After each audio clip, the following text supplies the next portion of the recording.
वहीं दूसरा हादसा जालौर के साचौर में हुआ, जहां पर व्यस्ततम क्षेत्र में पुराने जर्जर भवन के अगले हिस्से में छज्जा गिरने से 2 लोगों की मौत हो गई। हादसे में 6 लोग गंभीर रूप से घायल हो गए। भवन में एसबीआई बैंक संचालित हो रहा था और ये भवन काफी पुराना है। भवन को मरम्मत की दरकार थी, लेकिन मरम्मत नहीं कराने से ये हादसा हो गया। शाम को अचानक घटित हुए इस घटनाक्रम में एक के बाद एक 4 दुकानों के अगले हिस्से के छज्जे टूटकर गिर गए। ये भवन पट्टियों से बना था। घटनाक्रम के बाद मौके पर भगदड़ मच गई।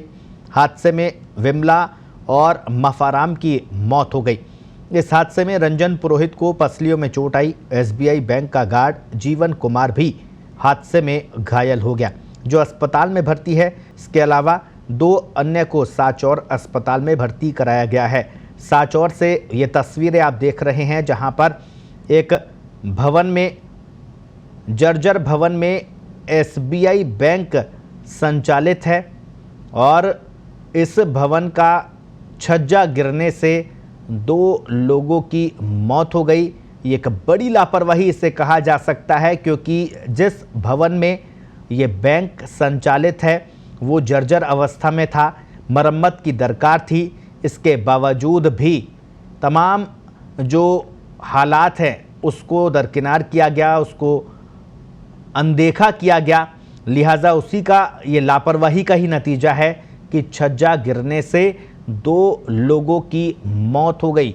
आपको ये बता दें, पुराने भवन में ये एसबीआई बैंक चल रहा था। भवन को मरम्मत की दरकार थी, इसके बावजूद जो जिम्मेदार हैं वो आंख बंद करके बैठे थे।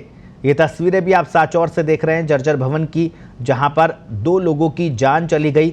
भवन का एक हिस्सा गिरने से, छज्जा गिरने से 2 लोगों की मौत हुई। कई लोग घायल हो गए हैं, जिनका अस्पताल में इलाज किया जा रहा है। साचौर से ये तस्वीरें लापरवाही बयां करती, प्रशासन की लापरवाही बयां करती तस्वीरें और बैंक की सबसे बड़ी लापरवाही इसे कहा जा सकता है, क्योंकि सरकारी बैंक है एसबीआई बैंक और जर्जर भवन में वो संचालित था।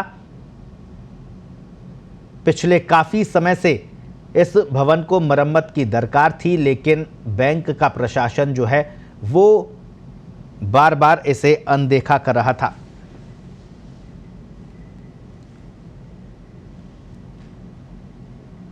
पूरी खबर पर ज्यादा जानकारी के लिए हमारे साथ सांचौर से विंजाराम फोन लाइन पर जुड़े हैं। जी विंजाराम, क्या ताजा अपडेट है? क्योंकि 2 लोगों ने जान गंवा दी है, कई लोग घायल है, घायलों की क्या हालत है?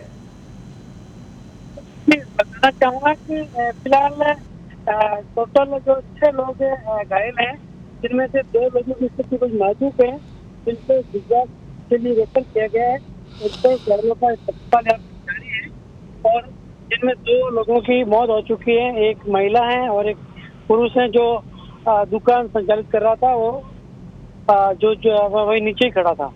जी विंजाराम, जिस वक्त ये हादसा हुआ, क्योंकि ये जिस भवन का छज्जा गिरा है वहां पर एसबीआई बैंक संचालित है, जिस वक्त ये हादसा हुआ उस वक्त बैंक में कितने लोग मौजूद थे और क्यों? क्योंकि ये भवन जो था उसको मरम्मत की पिछले काफी समय से दरकार थी, लेकिन क्या वजह रही कि बैंक प्रशासन बार बार इसे अनदेखा करता रहा?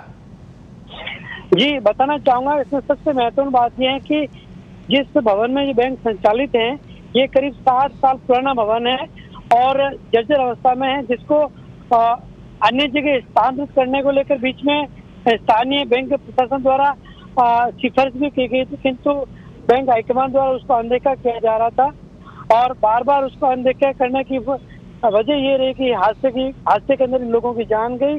और रही बात दूसरी की, जिस वक्त हादसा हुआ था 6:30 बजे के आसपास हादसा हुआ था, उस वक्त बैंक में छुट्टी हो चुकी थी और बैंक के जो कर्मचारी वो ऊपर के बैंक के अंदर ही से काम कर रहे थे और बैंक के जो नीचे जहाँ सब का जो छज्जा गिरा था वो नीचे दुकानें हैं, वहाँ आसपास लोग खरीदारी कर रहे थे। जी, तो इस पूरे घटनाक्रम के बाद पुलिस ने जिम्मेदारों पर, लापरवाहों पर कोई मुकदमा दर्ज किया है? जी बताना चाहूंगा कि फिलहाल इस मामले को लेकर के न तो पुलिस ने किसी के खिलाफ मुकदमा दर्ज किया है और न प्रशासन ने जो जर्जर बिल्डिंग है, जो भवन है, उसको सीज किया है। किसी प्रकार की कार्रवाई नहीं की गई। हालांकि मौका स्थल पर डीवाईएसपी और एडिशनल एसपी सहित एसडीएम मौका स्थल का अभी जायजा ले रहे हैं, अभी मौका स्थल पर ही है, किंतु ऐसी कोई कार्रवाई अभी तक नहीं की गई, क्योंकि 6:30 बजे हादसा हुआ था और वहां से मलबा भी हटा लिया गया है, किंतु जिम्मेदारी प्रशासन द्वारा न तो किसी की तय की गई है और न किसी के खिलाफ कोई मुकदमा दर्ज किए गए इस मामले को लेकर के। जी विंजाराम, तो क्या माना जाए कल इसी जर्जर भवन में दोबारा से बैंक संचालित होगा? जी बिल्कुल बिल्कुल सर, फिलहाल जो प्रशासन का जो रुख देखने को मिल रहा है उसके अनुसार इस जर्जर भवन के अंदर बैंक बिल्कुल प्रशासन की ओर से अब इस मामले में कोई एक्शन नहीं लिया गया और न ही इसको लेकर कोई गाइडलाइन जारी की गई है। इससे ये स्पष्ट है कि कल इसी बैंक में बिल्कुल ग्राहकों के लिए ये संचालित होगा। जी विंजाराम, बहुत बहुत शुक्रिया तमाम जानकारी के लिए। तो ये तस्वीर आपको बता रहे हैं हम, हादसों के बाद में भी सबक प्रशासन नहीं ले रहा है। बैंक एसबीआई बैंक इस जर्जर भवन में संचालित है। आज छज्जा गिरने से 2 लोगों की मौत हो गई, कई लोग घायल हो गए। इसके बावजूद ना तो बैंक प्रशासन हरकत में आया है और ना ही पुलिस प्रशासन जिम्मेदारों के खिलाफ कोई कार्रवाई करना ठीक समझ रहा है। और जैसा कि हमारे संवाददाता विंजाराम बता रहे थे कि जो पुलिस प्रशासन का रवैया है उस हिसाब से कल एक बार फिर सुबह 9:30 बजे बैंक इसी जर्जर भवन में संचालित होगा, क्योंकि अभी तक इस भवन को सीज नहीं किया है और जो भवन है वो जर्जर अवस्था में है। तो 9:30 बजे कल एक बार फिर इसी जर्जर भवन में बैंक संचालित होगा और सैकड़ों लोगों की जान जोखिम में डालकर इस बैंक का संचालन पुलिस प्रशासन करने की तैयारी कर रहा है।